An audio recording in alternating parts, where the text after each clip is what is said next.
Welcome back, guys, to Phoenix Wright, Spirit of Justice, where last episode, after breaking Cyclops on Believe in Me, we were then summoned to the presence of royalty as the Queen performed some prayer for Believe, and we got some time to speak to Rayfa's father, the Justice Minister, who always seems ever menacing. With that, we've now finally returned to speak to Maya in the Detention Center, as we've just managed to, with words of rebelness about in me, managed to make her scram. She scrammed, which means we can finally talk to Maya alone. As we ask her if she recalls anything the High Priest doing that was suspicious, with words said in a different order. Do you recall the High Priest doing anything suspicious? Kind of think of it, he seemed unusually restless during the rite. He kept glancing up at the sky though. I have no idea why. He was restless and kept looking up at the sky. That doesn't really tell us much, does it? Anything else come to mind? Sorry, that's about it. Guess that's all I'm gonna learn about the High Priest right now. Oh, but there is one thing I should follow up on. I want to keep my spirit channeling ability a secret while I'm here, Nick. What? Why? I'll, explain later. Now we get to find out the good stuff. With Princess Rayfa gone, this might be my only chance. Alright, let's ask about the spirit channeling. Maya, about what you said earlier. Why can't you tell anyone you're able to channel spirits? Oh, that! You know how all the queens are also spirit mediums here? I heard. It was kind of a shock at first, though. In Khura'in, spirit channeling is a secret art that can only be performed by the queen. No one else is supposed to be able to do it. I see. So spirit channeling is a similar power or authority then in that sense. I can see why it would look bad if a nobody from another country were able to do it too. Spirit channeling in the Khura'in tradition was developed from a Khura'inist style that was brought to the US via Japan. But it seems that my clan's spiritual power is greater than that of the average Khura'inese. It may be a quirk due to how our styles diverge, but I don't really know. So if spirit channeling is a power possessed only by the queens of Khura'in, and it's a power that somehow made its way down the line to Maya, then I guess that makes Queen Galan and Princess Rayfa distant relatives of Maya's? Anyway, it's not that there's some kind of rule about it. It's just, I'd rather not have it become an issue or anything. That's why mediums who come here to train hide the fact that they can channel spirits. I see. I had no idea it was so complicated. Either way, training here is a must to fulfill the qualification needed to become the master. And what is this qualification to become the master? To be able to channel spirits of one's own volition and without fail every time. Like, remember how my spirit channeling was always hit or miss? I only ever succeeded about 30% of the time. Yeah, and it was more like spirits possessed her as opposed to her channeling them. So you can do it every single time now, whenever you want? Yeah. At least, I think. You think? Well, I haven't actually tried channeling anyone since I completed my training here. But once I get back home, I plan on taking the final spirit medium test. I'll have to try channeling one spirit after another, in a marathon channeling session. Only those who pass the test are worthy of becoming the master, huh? Yeah, but I know I can do it. I'm going to ace that test to become the next master. After all, I can't let my clan and the other villages down. Right. Maya's the next big hope of Khura'in village. There's got to be a lot of pressure.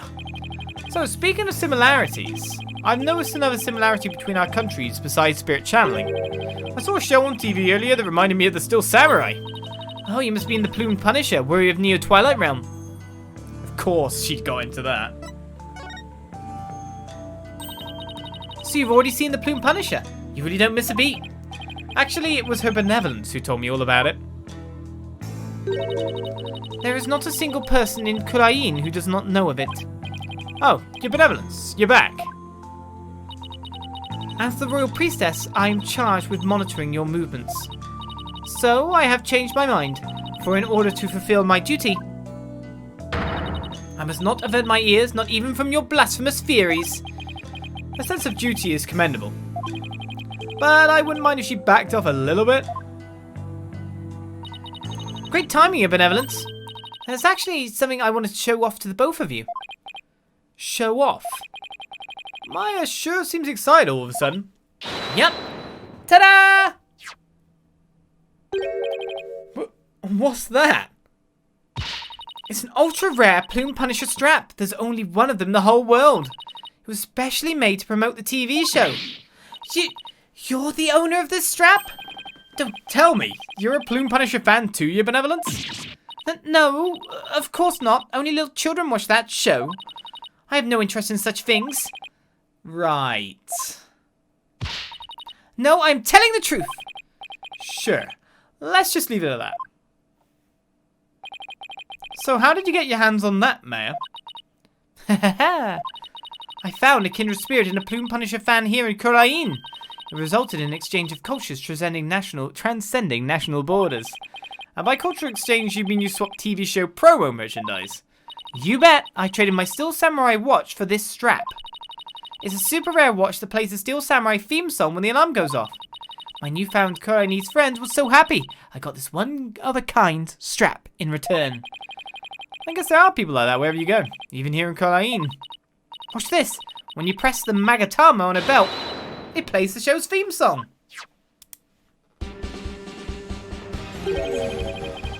That sounds just like the Steel Samurai theme song. What are you talking about? Can't you hear the folk instruments in the intro and the exotic tones throughout? Just because they've changed that doesn't make it any different. Plus, the Steel Samurai's Japanese taiko drums that go Daka Don Don Don in the intro. A Plume Punisher strap has been added to the court record.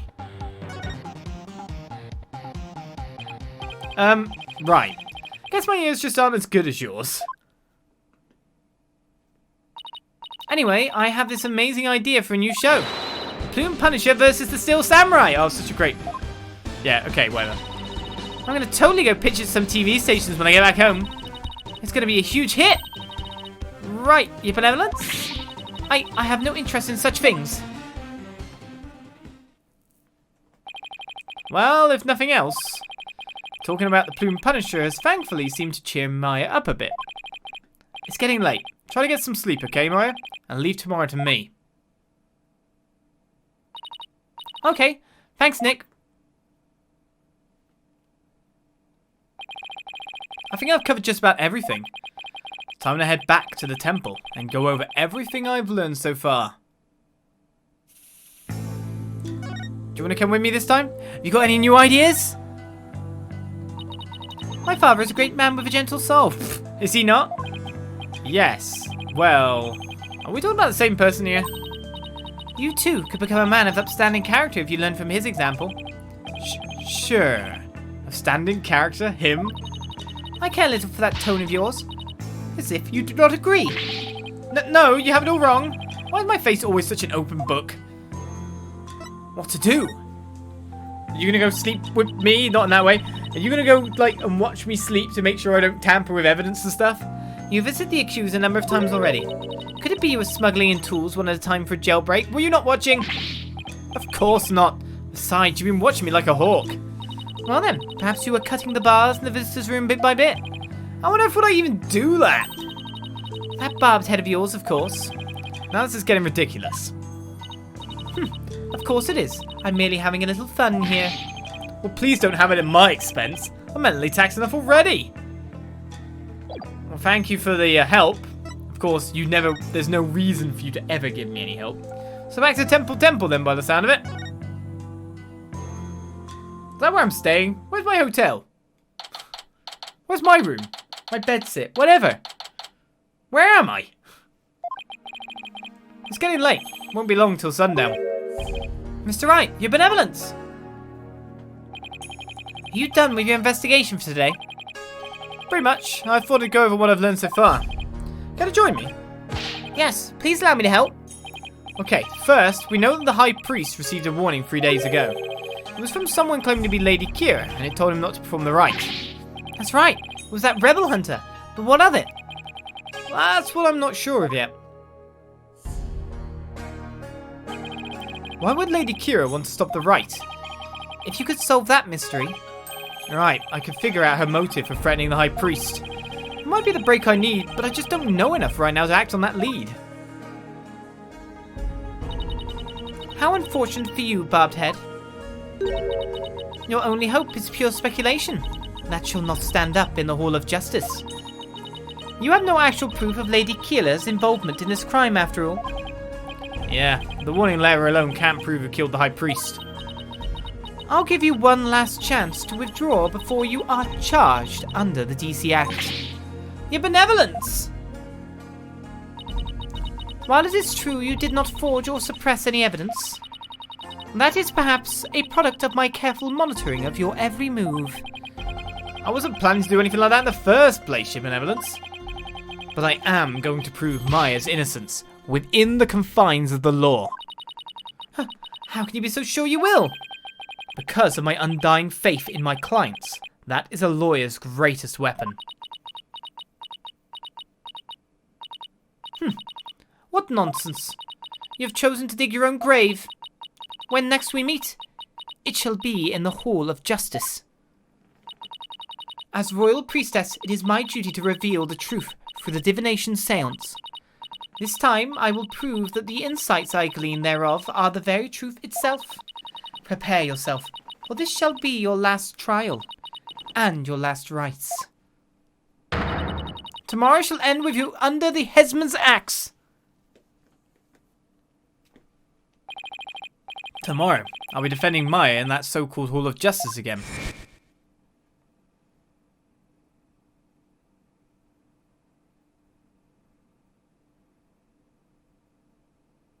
With the crowd baying for my death.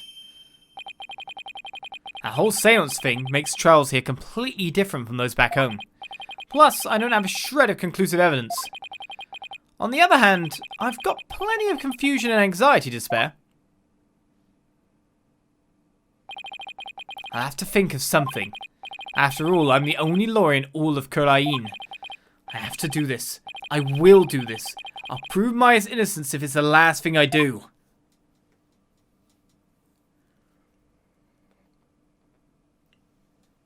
And so we move on to the trial. You'll ask me to say, but we will say no. As we move into a den of lions. As May 11th rolls round, it is early in the morning. In the High Court of Khura'in, the accused lobby. I wasn't able to find any conclusive evidence yesterday, but if I can figure out Lady Kee'ra's motive for threatening the High Priest, then maybe... Nick, today well... Don't look so down, Maya. I'm gonna defend you with everything I've got. You would do well to cease this insanity while you still can. I don't know who it is, it's you. Okay. As I said yesterday, I'm going to defend my client in court. Well, know this. You shall not witness a miracle of the sort that occurred last time. The moment she is found guilty, you too will be found guilty of abetting the accused. I never claimed to be a miracle maker. I am good at discovering the truth. Unlike miracles, the truth is always waiting to be found. The truth, you say? It seems you have chosen your fate. This shall be your very last trial. Nick. I'm going to prove you innocent, Maya. You'll see. After all, you have to introduce the Plume Punisher, warrior of Neo Twilight Realm, to the folks back home, right? Right. I may be a defendant this time. But I'll be by your side like always, Nick. Thanks, Maya. This place is tough on lawyers. I'll need all the help I can get. Plus, it's always good to have you on the team. Well, it's time. Let's go. And so we head in.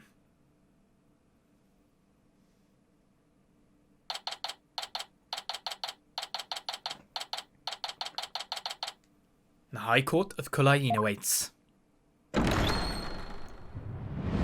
Court is now in session. All rise. Indeed. Let the trial of Maya Fey begin. The defense is ready, Your Majesty.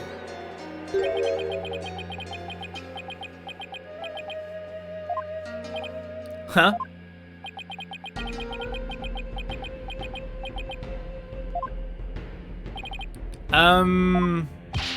Quiet. Can't you see Prosecutor Sahdmadhi is absorbed in silent prayer? Great. The trial's barely started and the judge is already mad at me. He's very devout for a prosecutor. Why is the accused standing over there? Oh, well... Your Majesty, in addition to being the accused, she is also my assistant. The accused is your assistant, you say? Very well, then. A criminal does indeed make a fitting partner to a lawyer with a defiled soul. That wasn't very nice. Yeah, well, bad-mouthing lawyers seems to be a custom source around here in Khura'in. I must say, I'm surprised to see you still here in Khura'in, Mr. Wright. And even more so to find you in the Hall of Justice once more. I cannot fathom why you would willingly risk your life in yet another trial. The answer is simple, Your Majesty. I am a lawyer, and this is what lawyers do. Although, to be frank, I'd rather be anywhere but here right now.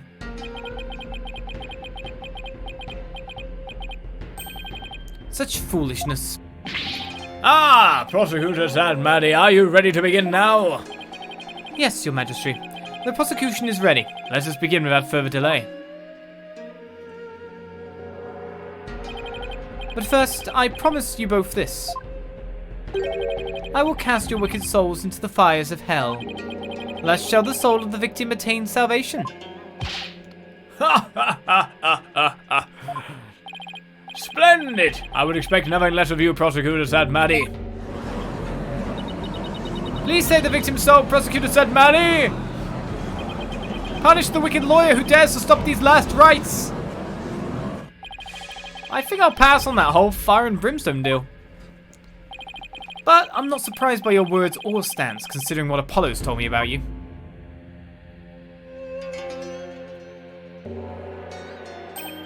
So, it was you who instilled that putrid lawyerly guile within him. Putrid? What? He too must soon face the fires, lest his soul be lost to redemption. But I shall send you on ahead, so that he will not be lonely when he arrives. Sorry, but I'm afraid it won't be that easy. People say I never know when to give up. Nervous, Maya? A little. Feels like it's been ages since we stood side by side like this in court. Too bad I'm the defendant. Don't worry. We haven't lost a case together yet. You're right. Let's give this everything we've got, Nick. Now then, Prosecutor Sahdmadhi, would you please explain the case at hand? Of course, Your Majesty. Let us begin the last rites of the victim. Maya Fey has been charged with the crime of murder. The victim of a heinous crime was High Priest Talustin Mi. He was conducting the Purification Rite when he was brutally slain. And the cause of death? Let us review the victim's autopsy report and the crime scene photo, shall we? The cause of death was blood loss from a stab wound delivered to the abdomen. The murder weapon was likely the Warbaa'd dagger which was used in the rite. However, the weapon has yet to be found, though the scene was thoroughly searched. A sacred relic used as a tool of murder, and the Holy Mother's wrath shall be most severe. The murder itself took place at the height of the Purification Rite. The accused had donned Lady Kee'ra's sacred robes, and the victim was there to offer prayers as a high priest of Khura'inism. During the rite, the victim and accused were the only two at the inner sanctum. Therefore, the only person who could have slain the victim is Maya Fey.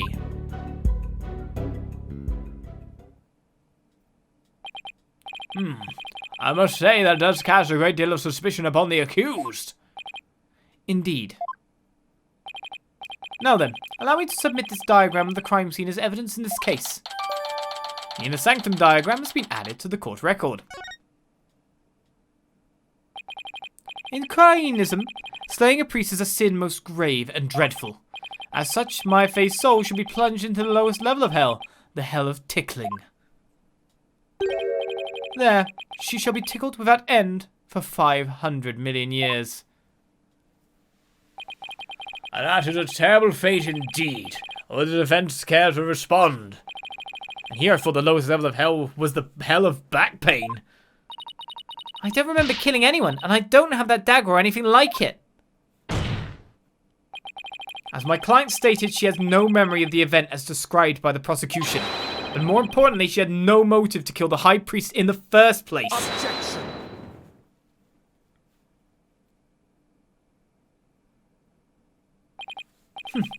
I thought you might say that. Nevertheless, the meaningless prattle of lawyers is utterly ineffectual here, in the Hall of Justice. For all will be made clear by her benevolence Rayfa Padma Khura'in's insights. So it is, and so it shall be. The Divination Seance reveals the truth for all to see. Divination? Divination. Here we go again. Bailiff, please show in the royal priestess.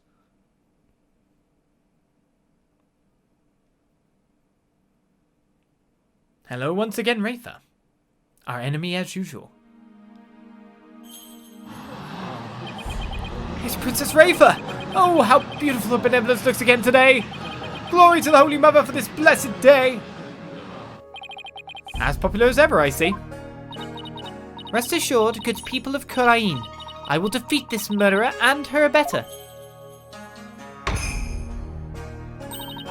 They shall not escape on their freedom expressed today. What a joy it is to have the royal priestess back in the Hall of Justice. And may the Holy Mother grant us her divine favor. Dihala Khura'in!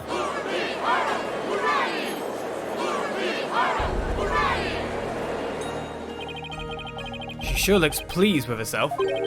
Especially for someone who didn't know what a Freedom Express was until yesterday. Is there something stuck to my face, barbed head? No, nothing, your benevolence. Now then, your benevolence, the Divination Seance, if you please. Very well. Nena, my robe.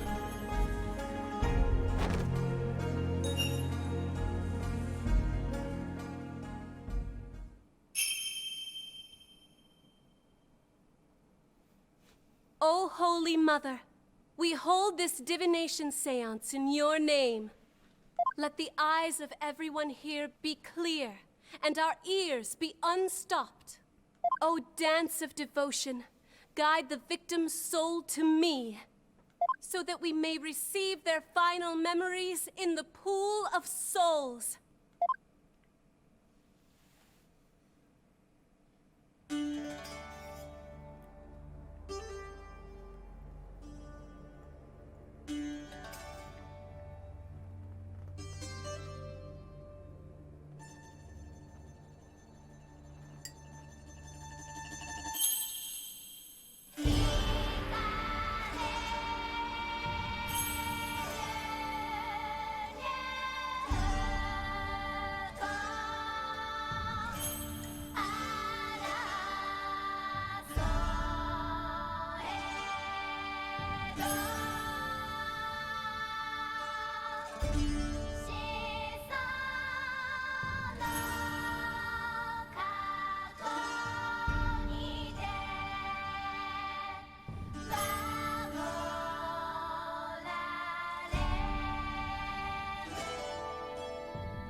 The victim's mitama has spoken. And the divination seance is complete. Great. Another clearly incriminating seance vision. And another word that I seemingly can't pronounce. It could not be any clearer, O foul defense.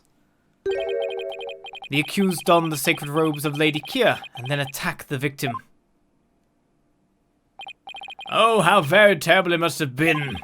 The figure of Lady Kee'ra lit against the dim lantern light, the scent of incense growing ever more potent as she drew near. One can almost sense the horror Abbot in me must have felt.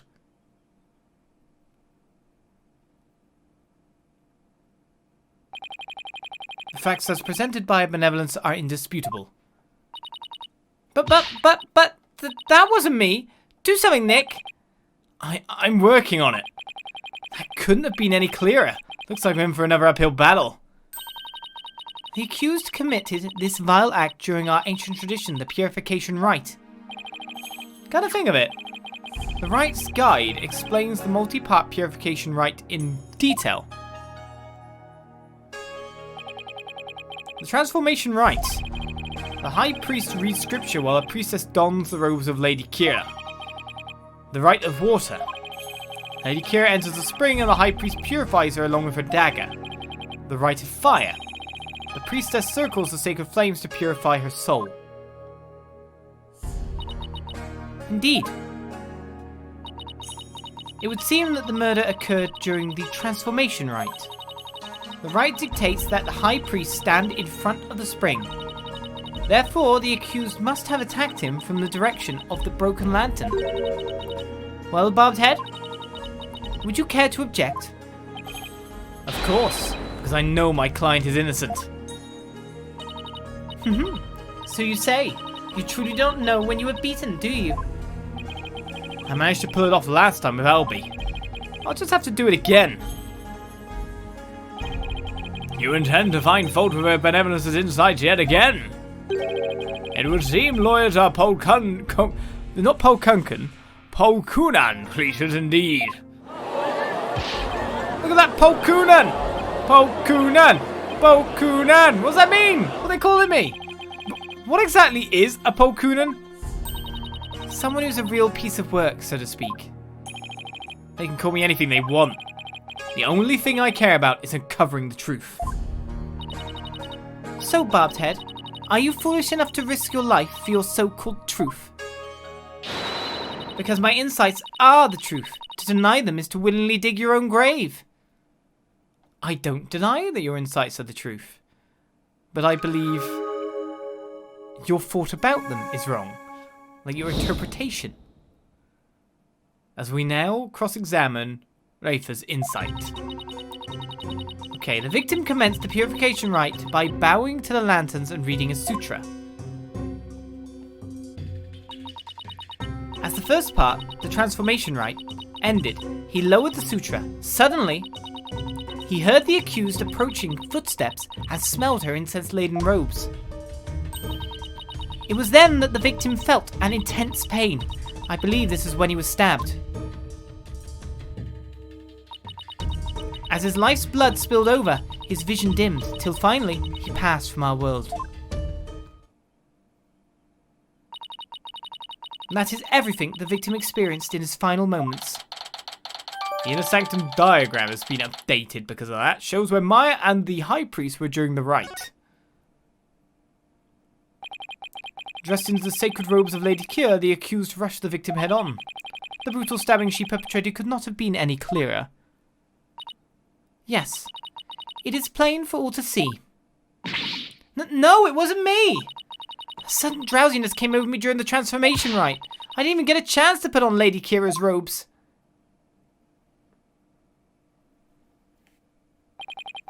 You waste our time with such meaningless statements, accused. You cannot explain away the truths revealed by the Royal Priestess's divine insight. Oh, how did you end up finding contradictions last time?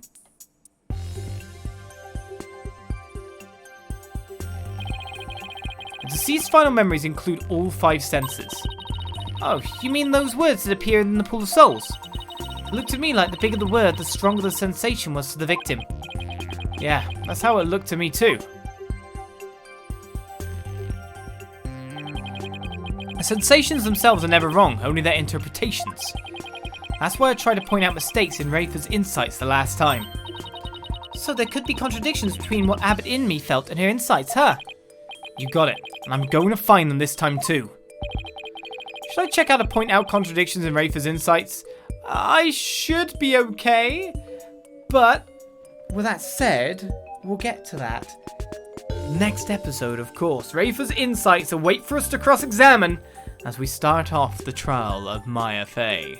Will we be able to disarm these, or just say that her interpretation seems to be completely off this time and send her packing? Let's see how easy it is to go through these quite, well, literally fluid, considering they're projected in water, testimony. I don't know. But will I sort out? I will. Next time on Phoenix Wright, Spirit of Justice. I'll see you then. Bye-bye.